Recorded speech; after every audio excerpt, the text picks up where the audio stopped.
we want to get to Mars. We're not done yet. The job is certainly not done yet. This is the test, the last test that we can do, the last flight test that we can do on Earth. But really, our job isn't done until we see the same test flight being performed at Mars. So next time we fly, it'll be at Mars. But that's our ultimate goal. That's when we'll go, yes.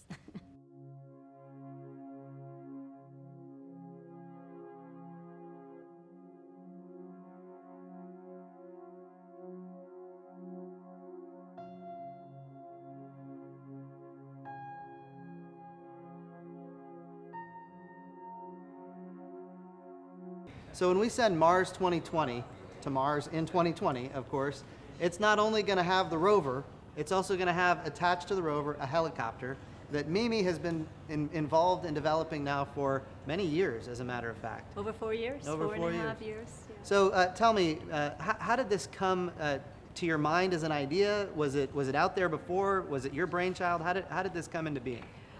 No, feasibility of helicopters flying at Mars have been proven in the 90s. Okay. In fact, Bob Belleram, who is the chief engineer on our project, he had done research in those days showing that it's feasible, it's possible. There's enough atmosphere to fly a helicopter. The challenge, of course, is it has to be very light. Yeah.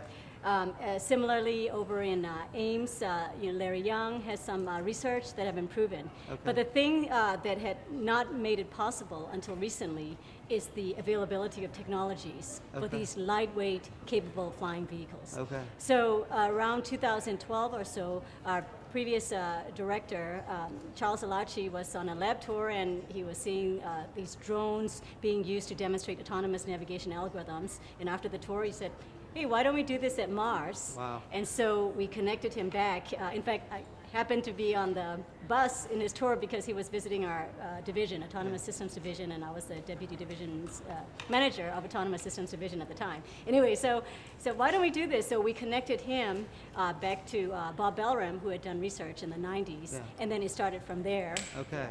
So Mimi, tell me, why is it important to have a helicopter on Mars? today we explore planets from spacecraft in orbit and rovers on the surface, but we're not using the aerial dimension to explore surfaces. So the helicopter would open doors to exploration through aerial dimension. Yeah. And that will help with forward reconnaissance far ahead of rovers, or in the future, astronauts, Right. when astronauts are there to explore. And so forward reconnaissance is very important, and it's a new dimension. Secondly, we'll be able to get to places we simply can't get to today. Right. And even in the future, with rovers or even astronauts. For example, sites of these cliffs, right? Recently, there are these exposed ice scarps that have, we would have to fly there to get a sample and analyze them on landed assets, or bottom of crevices and steep volcanoes. Yeah. A new dimension, adding